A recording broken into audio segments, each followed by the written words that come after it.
श्री गणेशदत्त गुरुभ्यो नमः। अज्ञानतिमिरान्धस्य ज्ञानाञ्जनशलाकया चक्षुरुन्मिलितं येन तस्मै श्री गुरुवे नमः। परमपूज्य सद्गुरू श्री रामकृष्ण क्षीरसागर स्वामींना वंदन करून संघटित सत्संग मंडळांच्या या गुरुकार्यातील मोहिमेमधल्या 1836व्या भागाचं मी पठण करीत आहे। आज वैशाख शुद्ध अष्टमी सोमवार दिनांक 5 मे 2025 उपदेशामृत संग्रह भाग 7 या ग्रंथातील श्री दत्तात्रय सत्संग मंडळ वेदांत नगर सावेडी रोड अहमदनगर दिनांक 5/6/1994 अनुक्रमांक 126 परमपूज्य महाराजांच्या वाणीतील काही अमृत कणांचे पठण सुरू आहे।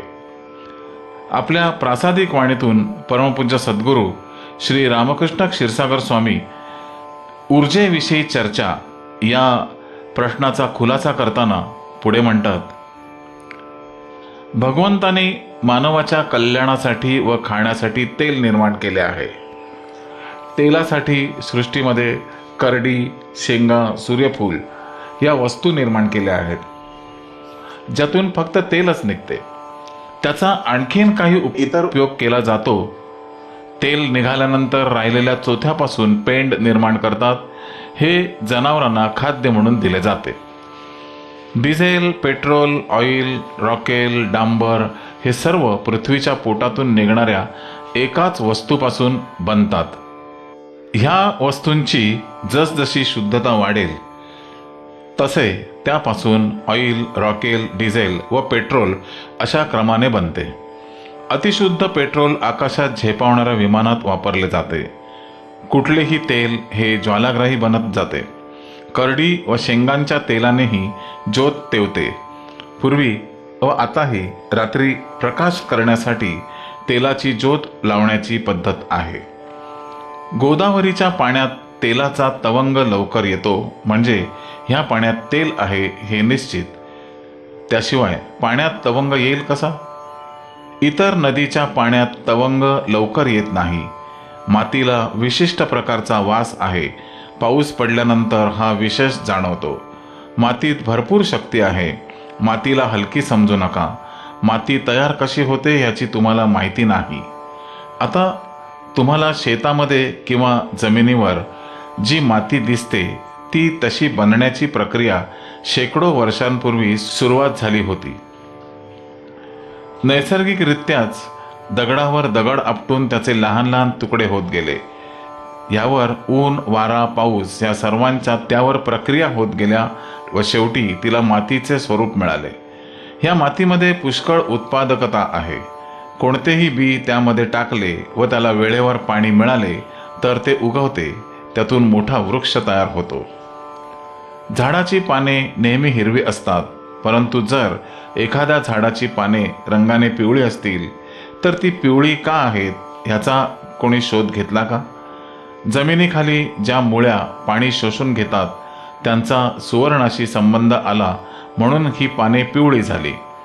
खालच्या कोणत्या बाजूला कोणत्या मातीत किती प्रमाणात सुवर्ण मिश्रित असेल हे सांगता येत नाही। हा शोध घेण्याचा व खोल अभ्यास करण्याचा विषय आहे। झाडाच्या पानाच्या रंगांवरून जमिनीत काय असावे याचा अंदाज घेता येतो। पुढील प्रश्न आहे, परमेश्वर सर्वांची काळजी कशा प्रकारे घेतो?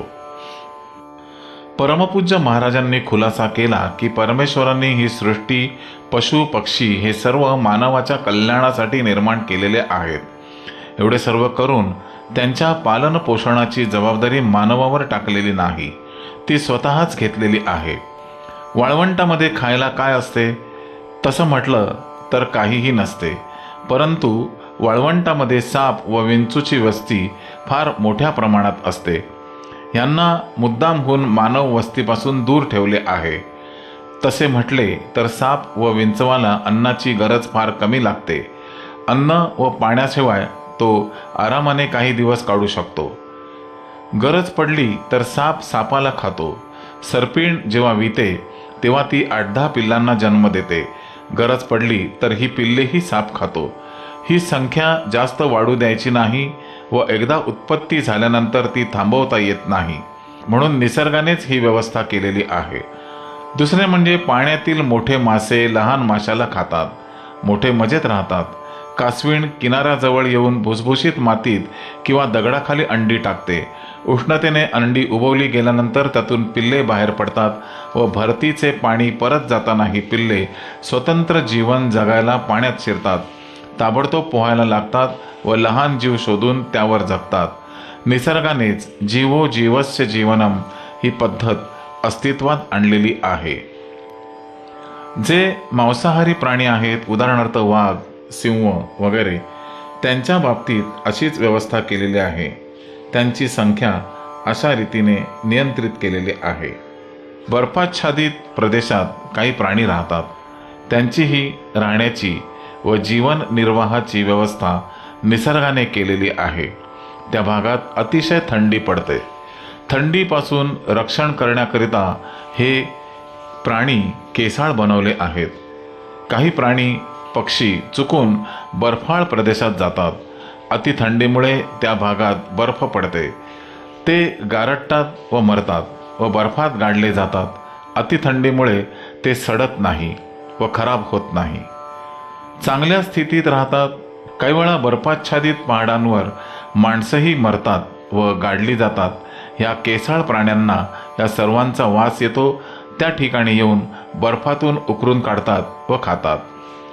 सतत बर्फामध्ये राहत असल्यामुळे भूक कमी लागते, म्हणून अन्नाची गरज कमी लागते.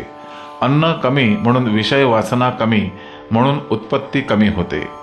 ह्या बर्फाळ प्राण्यांची उत्पत्ती नियंत्रित करण्यासाठी निसर्गानेच त्यांची संख्या कमी ठेवली आहे व अधिक उत्पत्ती होत नाही. आकाशात उडणारे गिधाडे, पक्षी यांना कोणी खाऊ घालते का? जमिनीवर मरून पडलेलं जनावर हे पक्षी व गिधाडे खाऊन फस्त करतात. अतिशय लहान जीव मुंगी याला कोणी खाऊ घालतो का? परंतु जमिनीवर पडलेले अन्नाचे कण व तुकडे काही वेळात हे साफ करून टाकतात. अशा रीतीने परमेश्वर सर्वांची काळजी घेतो. तो जरी उपाशी उठवत असला तरी जेवू घालून झोपवतो. सर्वांच्या उदरनिर्वाहाची तो काळजी घेतो. परमेश्वर शक्ती अफाट आहे. त्याचा शोध लागणे अवघड आहे. श्री गुरुदेव दत्त.